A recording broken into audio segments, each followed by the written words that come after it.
اور ساتھ ہی ساتھ حافظ محمد عثمان اسلامک اسکالر بھی ہمارے ساتھ موجود ہیں، انہیں بھی شو میں ویلکم کہیں گے۔ اور آج کا ہمارا جو ٹاپک ہے بڑا ہی امپورٹنٹ ہے۔ اسلامی تعلیمات ہمیں تقوی کی ہدایت دیتی ہیں، انسان کی روحانی زندگی کو بنیاد قرار دیا گیا ہے تقوی کو، اور تقوی صرف ایک لفظ نہیں ہے بلکہ ایسا طرز زندگی ہے جو انسان کو گناہوں سے بچاتا ہے اور اللہ تعالیٰ کا قرب حاصل کرنے کی وجہ بھی بنتا ہے۔ تو قرآن کریم میں بارہا اہل ایمان کو تقوی اختیار کرنے کی تلقین کی گئی ہے۔ تقوی اور پرہیزگاری ہی ایمان کی اصل بنیاد بھی ہے۔ بالکل، اور اس کو اپنانے کے لیے ہمیں کس طرح سے اس کے لیے ایفرٹ کرنی ہوگی۔ تقوی مومنوں کا اشعار کہا جاتا ہے، اور یہی وہ صفت ہے جو انسان کے کردار، معاملات اور عبادات کو بھی سنوارتی ہے۔ تو اس سے پہلے کہ تقوی پہ ہم تفصیل سے بات کریں، کچھ اہم خبر بھی ہے آپ کے ساتھ وہ شیئر کریں گے، اور اس خبر سے متعلق اپڈیٹ جیسے ہمیں موصول ہوں گے آپ کے ساتھ وہ بھی شیئر کریں گے۔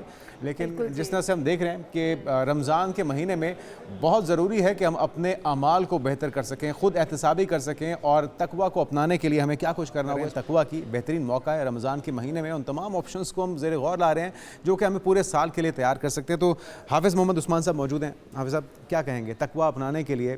ایک تو سنت کی روشنی میں ہمیں کیا رہنمائی ملتی ہے، کس طرح سے اپنی زندگیوں کو ہم بدل سکتے ہیں؟ بہترین موقع ہے رمضان کا مہینہ۔ بسم اللہ الرحمن الرحیم، رب اشرح لی صدری ویسر لی امری واحلل عقدۃ من لسانی یفقہوا قولی، رب زدنی علما رب زدنی علما رب زدنی علما۔ بہت شکریہ۔ اللہ پاک قرآن مجید فرقان حمید میں سورہ بقرہ کی آیت نمبر 197 میں ارشاد فرماتا ہے، اور اپنے ساتھ زاد راہ لے لو، اور سب سے بہتر زاد راہ تقوی ہے۔ پھر اللہ پاک نے سورہ حجرات میں ہمیں ارشاد فرمایا آیت نمبر 113 کے اندر کہ بے شک تم میں سے سب سے زیادہ عزت والا وہ ہے جو زیادہ متقی ہے۔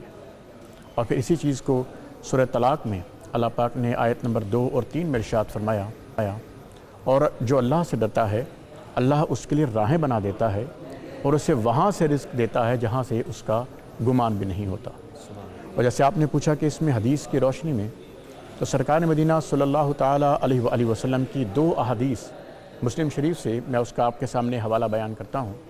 اس کا مفہوم ہے کہ سرکار نے فرمایا کہ اللہ پاک تمہاری شکلوں اور تمہارے مال کو نہیں دیکھتا، جبکہ تمہارے اعمال اور تمہاری نیتوں کو دیکھتا ہے، تمہارے دلوں کو دیکھتا ہے۔ اور سرکار نے خود کیا فرمایا تقوی کے حوالے سے؟ آپ نے فرمایا سینے کی طرف اشارہ کیا، اپنے سینہ اقدس کی طرف اشارہ کیا کہ تقوی یہاں ہے۔ اسی طرح ترمذی شریف کی ایک حدیث مبارکہ صلی اللہ تعالیٰ علیہ وآلہ وسلم کا مفہوم ہے، جس میں سرکار دو عالم صلی اللہ تعالیٰ علیہ وآلہ وسلم نے ارشاد فرمایا کہ اب اللہ سے ڈرتے رہو، اور وہ لوگ جو تقوی اختیار کرتے ہیں اللہ کے نزدیک وہ محبوب ہو جاتے ہیں۔ اور اسی طریقے سے اگر ہم دین کی روشنی میں چلتے ہیں تو تقوی جو سب سے اہم اس کا نقطہ ہے وہ سمجھنا ہے کہ ہم خود احتسابی کس طرح کرتے ہیں، اور ہر وقت ہمیں اس چیز کا احساس رہنا چاہیے کہ خلوت ہو یا جلوت ہو اللہ ہمارے ساتھ ہے، اللہ ہمیں دیکھ رہا ہے، اللہ ہمیں سن رہا ہے، جس کو ہم حضوری کی کیفیت کہتے ہیں۔ 4 خلفاء راشدین، اب یہ دیکھیے کہ چاروں عشرہ مبشرہ میں انہیں یہ معلوم ہے، کیسے معلوم ہے کہ سرکار نے خود فرما دیا کہ آپ جنتی ہیں، تو اس کے بعد جنت کی میں تو کوئی شک نہ رہا، لیکن آپ ان کے تقوی کی، آپ صرف ان کے متقی ہونے کی ایگزامپلز میں چھوٹی چھوٹی آپ کو سمجھانے کی یہ کوشش کرتا ہوں۔ حضرت ابوبکر صدیق رضی اللہ تعالیٰ عنہ کہ جن کے بارے میں سرکار صلی اللہ تعالیٰ علیہ وآلہ وسلم نے فرمایا کہ یہ میرا دوست ہیں، میں نے اس دنیا میں تمام لوگوں کا حق ادا کر دیا، لیکن ابوبکر کے حقوق اللہ پاک ادا کریں گے، وہ اللہ بہتر جانتے ہیں۔ حضرت ابوبکر صدیق رضی اللہ تعالیٰ عنہ کے ایک غلام نے آپ کو کھانا پیش کیا، آپ نے وہ کھانا تناول فرمایا، اور اس کے بعد اس نے بتایا کہ یہ اس کمائی سے ہے وہ جو زمانہ جاہلیت کے اندر کہانت، یعنی جو ہم فال گری جس کو ہم بولتے ہیں، یہ میری اس کمائی سے تھا۔ آپ کو اتنی تکلیف ہوئی کہ آپ نے اپنی انگلی سے حلق کے اندر اس کو قے کیا اور کانا باہر نکال دیا۔ لوگوں نے پوچھا کہ امیر المومنین آپ نے اتنی تکلیف کیوں اٹھائی؟ تو انہوں نے کہا کہ میری جان بھی چلی جاتی اس کے لیے، تو مجھے یہ برداشت نہیں تھا کہ میرے جسم میں حرام کا ایک بھی لقمہ رہے۔ تو تقوی کا معیار ان کے نزدیک کتنا ہے کہ ایک لقمہ بھی حرام کا نہ رہے۔ ہم بات کرتے ہیں حضرت عمر فاروق رضی اللہ تعالیٰ عنہ کے بارے میں کہ جن کے بارے میں سرکار صلی اللہ تعالیٰ علیہ وآلہ وسلم نے فرمایا کہ میرے بعد اگر کوئی نبی ہوتا تو عمر فاروق ہوتا، اور جس گلی سے عمر فاروق آ رہا ہو شیطان اپنا راستہ بدل لیتا ہے۔ تو وہ عمر فاروق گشت پر ہیں، اور ایک آواز آتی ہے ماں اور بیٹی کی گفتگو کی، اور اس میں وہ ماں کہتی ہے کہ اس پانی میں دودھ ملا دو، تو بیٹی کہتی ہے نہیں، امیر المومنین عمر فاروق نے خاص طور پر منع کیا کہ دودھ میں ملاوٹ نہیں کرنی۔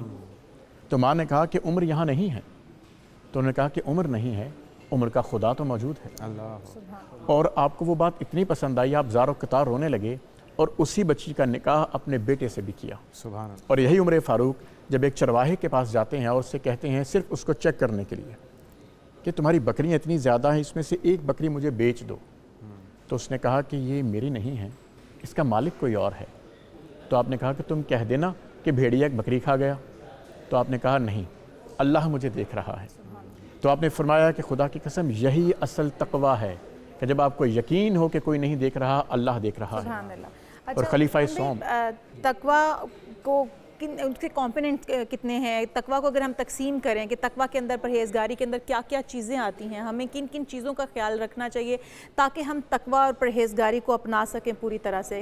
کیونکہ ہم کوئی ایک چیز تقوی نہیں ہے بالکل کہ ہم جھوٹ نہیں بولتے، ہم مکاری نہیں کرتے، ہم غیبت نہیں کرتے، ہم جھوٹ نہیں بولتے، مطلب بہت سارے اس کے کمپوننٹس ہوں گے، وہ سارے کے سارے ہم چاہیں گے تاکہ ہمارے دیکھنے والوں کو بھی اور ہمیں بھی سمجھا سکیں آپ کے تقوی کے اندر وہ کیا کیا چیزیں ہیں جو آتی ہیں، جو آپ پوری میں انشاءاللہ اس میں جو دو خلفاء راشدین کی مختصر بات بتا کے میں اس سوال کا جواب دیتا ہوں کہ جب خلیفہ سوم، جن کو ذو النورین کہا جاتا ہے، سرکار دو عالم صلی اللہ تعالیٰ علیہ وآلہ وسلم کی دو صاحبزادیاں حضرت عثمان غنی رضی اللہ تعالیٰ عنہ کے گھر پر ہیں، اور جن 3 سے 4 شخصیات کا ذکر بہت زیادہ ملتا ہے کہ جو ایک رکعت میں قرآن مجید فرقان حمید پورا تلاوت کرتے تھے، اس میں پہلا نام حضرت عثمان بن عفان رضی اللہ تعالیٰ عنہ کا ہے۔ ایک رکعت میں پورا قرآن مجید پڑھ لیتے تھے، اور جب وہ قبر کی ذکر آتا تھا تو اس وقت وہ اس قدر رو پڑتے تھے کہ ان کی داڑھی مبارک بھیگ جاتی تھی۔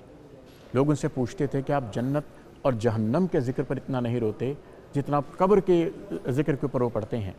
تو آپ نے فرمایا قبر آخرت کی آخری منزل، آخرت کی پہلی منزل ہے، اور اس وجہ سے تقوی کا تقاضا کیا ہے کہ مجھے اللہ سے خوف آتا ہے۔ اور خلیفہ چہارم مولا علی کرم اللہ وجہ الکریم، سبحان اللہ کیا ہستی ہیں، آپ اپنے بیت المال کے اندر اپنی ڈیوٹی سر انجام دے رہے ہیں، چراغ جل رہا ہے اور ریاستی امور سے آپ اس وقت نبرد آزما ہو رہے ہیں۔ آپ نے اپنی کوئی ذاتی گفتگو کرنی تھی، اور گفتگو کرنے کے دوران وہ چراغ بجھایا اور اپنا ذاتی چراغ جلایا۔ تو ساتھ والے دوست نے کہا کہ چراغ تو جل رہا تھا حضرت، آپ نے کہا کہ مجھے بات کرنی تھی ذاتی، یہ بیت المال کی ملکیت تھی، آپ ایمانداری کا لیول چیک کیجئے۔ تو جب ہم خلفاء راشدین کی بات کر رہے ہیں، اور جو آپ کے سوال کا حصہ ہے اس کا میں جواب دیتا ہوں، حضرت حسن بصری رضی اللہ تعالیٰ عنہ کے بہت خوبصورت فرمان سے انہوں نے متقی اور تقوی کو ایک ڈیفینیشن میں بیان فرمایا۔ آپ نے کہا کہ تقوی یہ ہے، اور اس کی اصطلاح یہ ہے کہ انسان حرام کاموں سے بچے، انسان خلوت میں اور جلوت میں دونوں میں اس بات میں اپنے اوپر اللہ پر ایمان رکھتے ہوئے اپنے اوپر محاسبہ رکھے کہ مجھے اللہ دیکھ رہا ہے، اور مسلسل محاسبے کی کیفیت میں رہے کہ اس نے جتنے گناہ کیے ہیں اور اس کا حساب ہوگا۔ اور اس کے بعد حضرت امام ابو حنیفہ امام اعظم رحمۃ اللہ علیہ کا بہت خوبصورت ایک بات آپ کو میں بتانا چاہوں گا۔ آپ چونکہ کپڑے کے تاجر تھے، تو ایسا ہوا کہ ایک شخص نے کپڑا خریدا، تو آپ نے ان کو کہا کہ اس کپڑے کے اندر فلاں فلاں نقص موجود ہے۔ تو اس نے کہا کہ حضرت مجھے تو معلوم نہیں ہوا، آپ نہ بھی بتاتے تب بھی مجھے پتہ نہ چلتا۔ تو آپ نے کہا کہ میں اللہ سے دھوکہ کر کے تو تجارت نہیں کر سکتا۔ اور اسی امام ابو حنیفہ کا ایک بچہ جو ان کے پاس کام کرتا تھا، آپ کی غیر موجودگی میں آپ نماز پڑھانے گئے تو اس نے پیچھے سے ایک کپڑا ایسا فروخت کر دیا کہ جس کے اندر نقص موجود تھا۔ آپ نے واپس آ کر جب پوچھا تو اس بچے نے کہا کہ گاہک آیا اور میں نے اس کو وہ کپڑا دے دیا۔ آپ نے اس کو کہا کہ تم نے اس کا نقص بتایا؟ نہیں جناب میں نے تو نہیں بتایا۔ آپ دیوانہ وار گلیوں میں پورے بازار میں گھومتے رہے اس شخص کو ڈھونڈنے کے لیے، حتیٰ کہ 3 دن تک ڈھونڈتے رہے۔ 3 دن نہ ملا، جمعے کا دن آ گیا، آپ نے پورے بازار کے تاجروں کو اکٹھا کیا اور کہا کہ یہ گواہ رہنا کہ یہ میری دانست میں نہیں تھا، نہ ہی میں وہاں پر موجود تھا، میں اس کا کفارہ یہ ادا کرنا چاہتا ہوں کہ پچھلے 3 دن کا جو میرا منافع ہے میں اللہ کی راہ میں اس کو خیرات کرتا ہوں۔ تو تقوی کی جتنی بھی مثالیں ہیں یا تقوی کے جتنے بھی کمپوننٹس کی آپ نے بات کی، اس میں محض جیسے آپ نے کہا کہ ایک لفظ نہیں ہے، ہمیں یہ اختیار کرنا ہے کہ ہمیں ظاہری حالت میں کیسا رہنا ہے، ہم باطنی حالت میں کیسے موجود ہوتے ہیں۔ ہمیں تو یہ معلوم ہے نا، روزہ تقوی ہے نا، کوئی ہمیں نہیں دیکھ رہا کہ ہم پانی پی رہے ہیں یا کھانا کھا رہے ہیں، لیکن تقوی ہمارے ذہن میں کہ اللہ ہمیں دیکھ رہا ہے۔ تو یہ کیفیت ہر لمحے آپ کے ساتھ رہنی ضروری ہے کہ ہم کسی بھی موجود ہوں،